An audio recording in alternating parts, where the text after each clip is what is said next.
لا جديد يذكر ولا قديم يعاد. هولندا بتتأهل لدور الستاشر، يعني اللي احنا كنا متوقعينه اصلا. تمام. السنغال تشرفت ورفعت راس افريقيا، تتأهل برضو لدور الستاشر كمركز تاني مع هولندا، والاكوادور تالت، وقطر بالسلامة برا. فقط السلام بس انا لما جيتش انا تاني الراجل خان على حضرين من بيت مين؟ ده بيت انا يا لمبي. خلاص انت بتفضل بالسلامه. خلاص اتفضل بالسلامه يا ازيك الطب ده بتفضل بالسلامه. لو وصلك الفيديو انزل اخبط اللايك كلمتين، ايوه انزل ادعس اللايك حالا بلا فلا، واشترك في القناه وفعل زر الجرس عشان يوصلك كل جديد معانا ومعاكم الميكانيكي لتحليل مباريات كاس العالم بشكل ساخر. يلا بينا.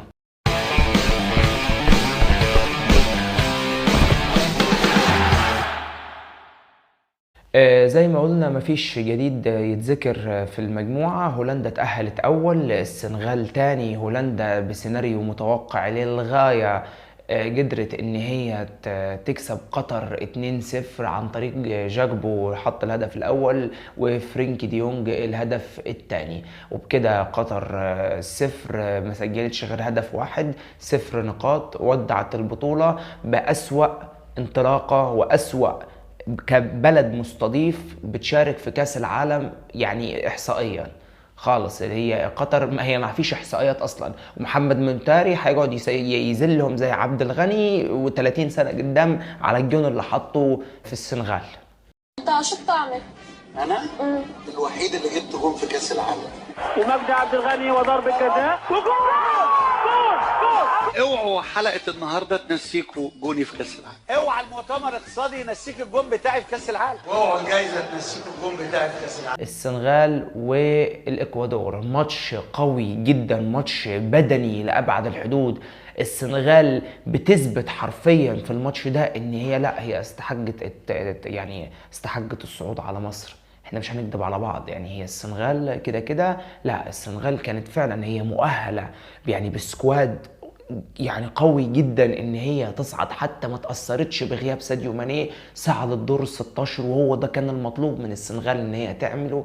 صعدت باداء رجولي بقتاليه بروح عاليه، قدرت ان هي تكسب الاكوادور في ماتش، يعني الاكوادور اصلا في البطوله عموما قدمت بطولة عالمية جدا، قدمت أداء فعلا انت كنت بترشح الإكوادور إن كانت ممكن فعلا تصعد تاني على حساب السنغال وتبقى مع هولندا وتصعد لدور ال 16، ولكن السنغال يعني اثبتت نفسها، اثبتت ان هي فعلا تستحق الصعود. انجلترا وويلز يعني ماتش الام وابنها، يعني هو الام وابنها، يعني لا هي كانت بتربي ابنها على غلط هو عمله، يعني ما تفهمش هو ايه الغلط وبتربيه على ايه، بس قشطه. يعني هو كان ماتش طبيعي، كان تحس كده ماتش خنيج شويه، واللي هو ايه، لا يعني بس انجلترا في الطبيعي وفي المعتاد ان هي كانت هتكسب برضو. لا جديد يذكر ولا قديم يعاد، انجلترا كسبت 3-0 على ويلز عشان ويلز بره البطولة بشكل رسمي وودعت المونديال.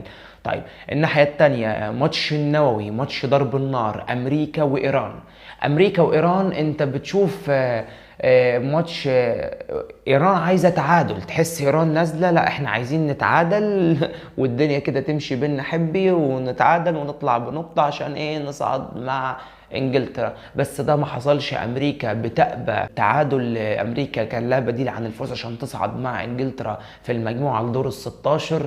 قدرت ان هي تكسب ايران بهدف كريستيان بوليزيتش عشان يخرج بعدين مصاب، ولكن امريكا صمدت بشكل قوي جدا قدام ايران وقدرت ان هي تعدي ايران وتصعد لدور ال 16. مواجهات دور ال 16 لحد دلوقتي هولندا هتلاعب الولايات المتحده الامريكيه والسنغال هتلاعب انجلترا.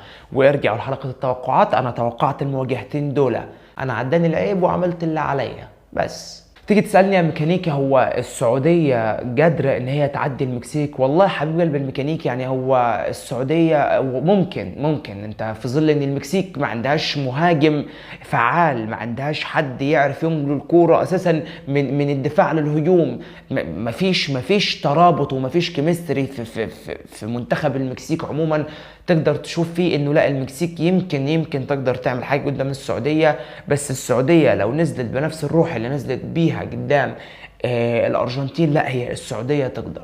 يعني انا بشوف ان ممكن السعوديه تقدر. انا نفسي السعوديه تصعد مع الارجنتين باذن الله من المجموعه دي. بس برضو كره القدم ليها حسابات تاني، ليها منطق تاني بيتعاملوا بيه. ولكن يعني السعوديه اللي عندها حظوظ، السعوديه عندها حظوظ احسن من المكسيك يعني بمراحل ان هي تصعد. بس اهم حاجه الاداء الرجولي، القتال في الملعب، وباذن الله السعوديه تصعد على حساب المكسيك. طيب الارجنتين وبولندا، الارجنتين وبولندا يعني زي ما اتكلمنا وقلنا، لا لازم الارجنتين تحط وضع او خريطه تمشي عليها عشان تعمل كده ستوب للحاله اللي فيها الارجنتين، حاله من البلاهه الكرويه، حاله من انه الارجنتين عدم تركيز واضح باين جدا في الملعب. لعيبه بتلعب بشكل سلبي جدا، مفيش تحس مفيش روح كده من ساعه ماتش السعوديه كده واللي حصل فيه.